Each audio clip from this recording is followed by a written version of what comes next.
Buenos días, ladies and gentlemen. Bendecido miércoles. Como siempre damos gracias a Dios por todo lo que nos da. Le damos gracias por la salud, por el techo sobre nuestra cabeza, por el alimento sobre nuestra mesa. Le damos gracias por la familia, por los amigos, por el empleo, por los estudios, por los proyectos. Le damos gracias por su inmenso amor, por su misericordia, por su paciencia, por ese gran sacrificio que hizo para el perdón de nuestros pecados.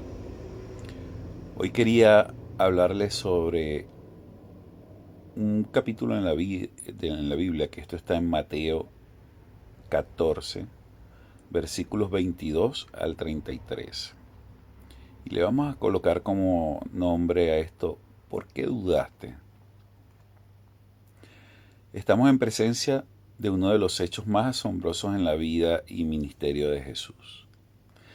Sin ninguna explicación para las mentes lógicas, esta es la única historia de un hombre caminando sobre las aguas. Y es el único, porque si bien Pedro intentó hacer lo mismo, su falta de fe y por mirar más al viento en lugar de Jesús, terminó hundiéndose, perdiendo la oportunidad de ser el segundo hombre en caminar sobre las aguas. Hasta ahora, los hombres solo nadan sobre las aguas, pero ninguno ha quebrantado las leyes naturales de caminar sobre ellas.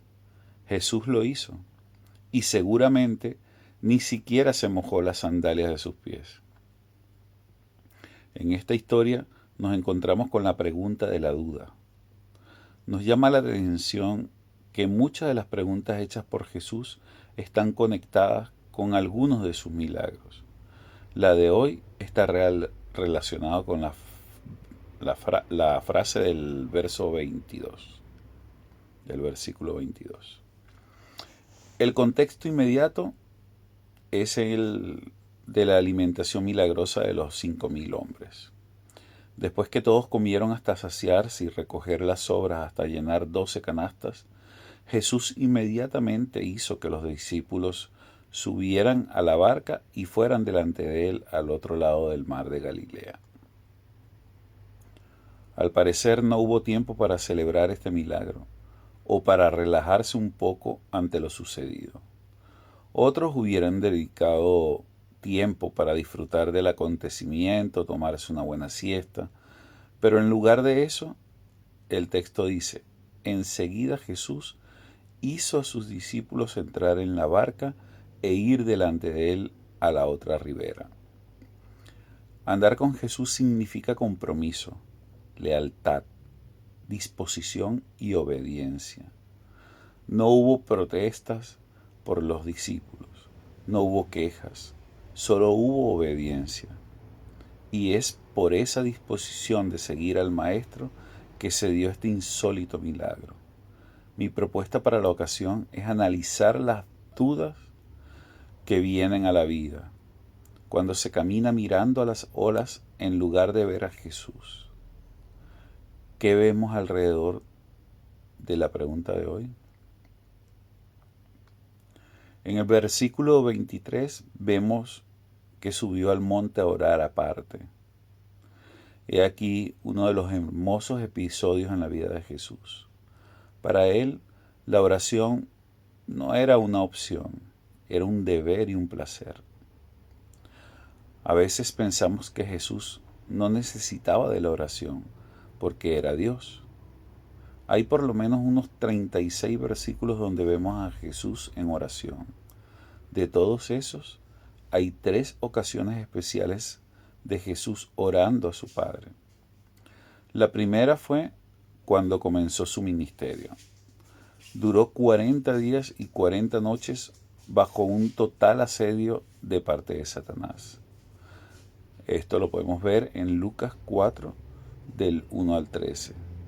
Oró intensamente en Getsemaní, tanto que su sudor era como grandes gotas de sangre. Esto podemos verlo también en Lucas, pero versículos 22 al 44. Y el otro lugar de su oración fue en la cruz misma. Una de esas oraciones estuvo llena de una terrible angustia, cuando dijo, Dios mío, Dios mío, ¿por qué me has desamparado? Si Jesús, bueno, un hombre de intimidad con su Padre, en esta historia Jesús pudo tener 3 motivos para orar. Él supo que la muerte de Juan el Bautista, de esa muerte supo, y esa tristeza se la comunicó a su Padre. Seguramente Jesús oró por aquella multitud recién despachada a su casa, porque Él tenía compasión de ellos.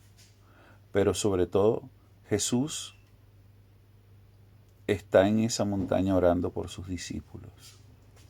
Se embarcaron solos a la otra orilla, pero Cristo estaba intercediendo por ellos.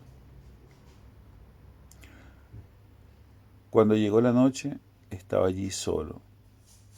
Otra vez, esta escena nos merece una atención especial. Se trata del Dios creador de los cielos y a su vez del Salvador, orando solo en aquella noche. Pero la verdad es que, si bien está alejado de la muchedumbre y de sus demandas, Jesús no está solo. Se apartó a ese lugar aquella fresca noche para estar en comunión con su Padre Celestial. No tomó el bote donde ahora van sus discípulos porque necesitaba orar. Nadie estuvo más ocupado que Jesús. Sin embargo, Él siempre oró. Nadie estuvo más tentado por Satanás y aún por las multitudes, porque querían hacerlo rey. Sin embargo, Él siempre se apartó para orar. Y nadie más fue consciente de la decisión de su propio Padre respecto de morir en la cruz. Sin embargo, Jesús siempre oró. Jesús nos muestra en la oración el mejor descanso después de nuestras ocupaciones y ajetreos diarios. No siempre seguimos el ejemplo de Cristo. No somos dados a orar cuando estamos más envueltos en nuestras ocupaciones y en nuestras preocupaciones. Nuestras vidas pudieran estar tan cargadas de los afanes de este mundo que no nos apartamos para estar a solas con el Padre. Las victorias públicas se ganan primero en la soledad de la oración. Mil bendiciones.